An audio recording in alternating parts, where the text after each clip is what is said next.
ఇక 10 ఏళ్ల బీఆర్ఎస్ పాలనలో తెలంగాణ గ్రామాలన్నీ స్వయం సమృద్ధి చెందాయన్నారు బీఆర్ఎస్ అధినేత తెలంగాణ తొలి ముఖ్యమంత్రి కేసీఆర్. నూతన తెలంగాణ రాష్ట్రంలోని గ్రామాలన్నీ స్వయం పాలిత కేంద్రాలుగా, గ్రామీణ ఆర్థిక వ్యవస్థలుగా వర్ధిల్లాయని తెలిపారు. దళిత గిరి వర్గాలకు, కుల వృత్తులకు నాటి బీఆర్ఎస్ ప్రభుత్వం ప్రోత్సాహం అందించిందని గుర్తు చేశారు. గ్రామాభివృద్ధికి నాటి బీఆర్ఎస్ ప్రభుత్వం అమలు చేసిన పథకాలు, పల్లె ప్రగతికి అందించిన ఆర్థిక సహకారం తెలంగాణ పంచాయతీ రాజ్ వ్యవస్థ బలోపేతానికి తోడ్పాటును అందించాయని వివరించారు. ముఖ్యమంత్రిగా తాను దార్శనికతతో చేపట్టిన పాలనా సంస్కరణలు దేశానికే ఆదర్శంగా నిలిచాయని గుర్తు చేశారు. ఇక తెలంగాణ ముఖ్యమంత్రిగా తాను దత్తత తీసుకున్న తన గజ్వేల్ నియోజకవర్గ పరిధిలోని ఎరవెల్లి, నర్సన్నపేట గ్రామాల నూతన సర్పంచ్లు, వార్డు మెంబర్లు శుక్రవారం కేసీఆర్ గారిని మర్యాదపూర్వకంగా కలిసి ఆశీర్వాదం తీసుకున్నారు.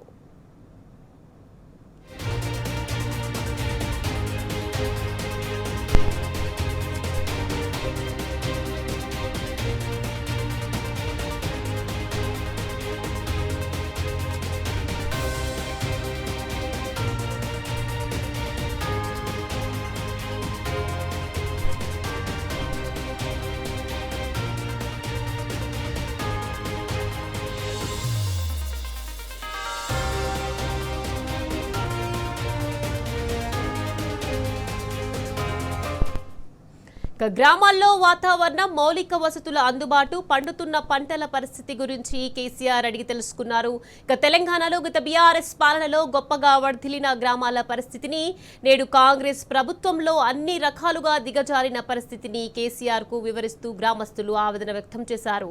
నాడు విద్యుత్, సాగునీరు సహా వ్యవసాయాభివృద్ధికి కేసీఆర్ అందించిన సహకారాన్ని గుర్తు చేసుకున్నారు.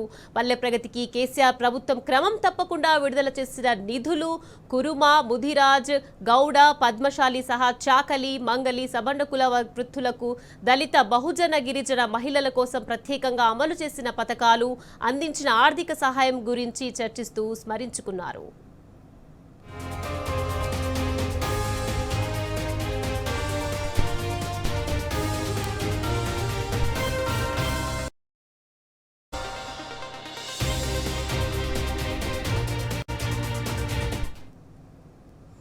ఇక ఈ సమావేశంలో ఉన్న ఒక గ్రామస్తుడు మాట్లాడుతూ, సార్, తమ హయాంలో మా పల్లెలకు సువర్ణ యుగం వచ్చింది, ఇప్పుడేముంది సార్, గోసే మిగిలింది కేసీఆర్ కు చెప్పుకుంటూ ఆవేదన వ్యక్తం చేశాడు. అన్ని కులాలు అరిగోస పడుతున్నాయని చెప్పాడు. ఏదైనా పోగొట్టుకున్నాకే అర్థమవుతుంది సార్ అంటూ గుండెలోని బాధను చెప్పుకున్నాడు. అల్లబూసుకున్నాడు. మళ్లీ తిరిగొస్తే తప్పకుండా తెలంగాణ పల్లెకు మునుపటి కళ వస్తుందని స్పష్టం చేశాడు. మళ్లీ మీరే రావాలి, వస్తారు సార్ అని గ్రామస్తుడు ధీమా వ్యక్తం చేశాడు. కాంగ్రెస్ ప్రభుత్వం పాలన 2 ఏళ్లకే సరిపోయింది సార్ అంటూ గ్రామస్తుడు వివరిస్తుంటే సభలో బాధతో పాటు నవ్వులు విరిశాయి.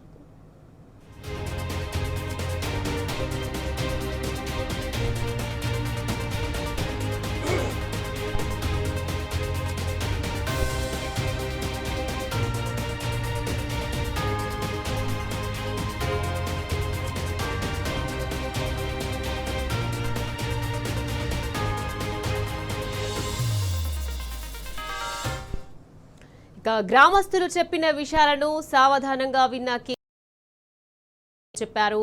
మనకు అన్ని కాలాలు అనుకూలంగా ఉండవని అన్నారు. కొన్ని సమయాల్లో కష్టాలు వస్తాయి, వాటికి ధైర్యం చెప్పారు. మళ్లీ మన ప్రభుత్వమే వస్తుందని భరోసా ఇచ్చారు. తెలంగాణ పల్లెలకు తిరిగి మంచి రోజులు వస్తాయన్నారు. అప్పటిదాకా ప్రజలు ఎట్టి పరిస్థితుల్లో అధైర్యపడొద్దని ధైర్యం చెప్పారు.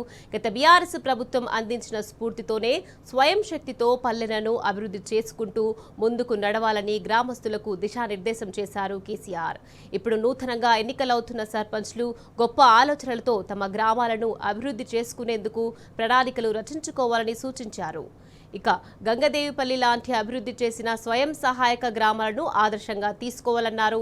ప్రజల భాగస్వామ్యంతో కమిటీలు వేసుకుని పల్లె అభివృద్ధికి పాటుపడాలన్నారు. ఎవరో వస్తారని, ఏదో చేస్తారని ఆశలు పెట్టుకుని ఆగం కావద్దన్నారు కేసీఆర్.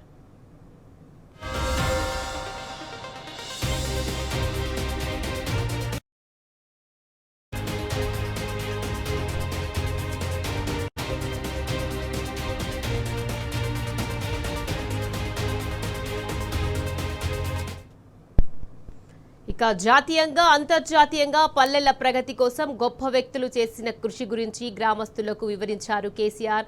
బంగ్లాదేశ్కు చెందిన సామాజిక ఆర్థికవేత్త స్వయం సహాయక బృందాల ఏర్పాటుకు స్ఫూర్తిదాత ప్రొఫెసర్ యూనిస్తో పాటు మన దేశానికి చెందిన అన్నా హజారే లాంటి దార్శనికుల కృషిని వివరించారు. వారిని ఆదర్శంగా తీసుకుని గత బీఆర్ఎస్ ప్రభుత్వం అందించిన స్ఫూర్తితో పల్లెలను బాగు చేసుకోవాలన్నారు. ఇక సామాజిక ఆర్థిక స్వయం సమృద్ధి కేంద్రాలుగా తీర్చిదిద్దుకోవాలని పిలుపునిచ్చారు.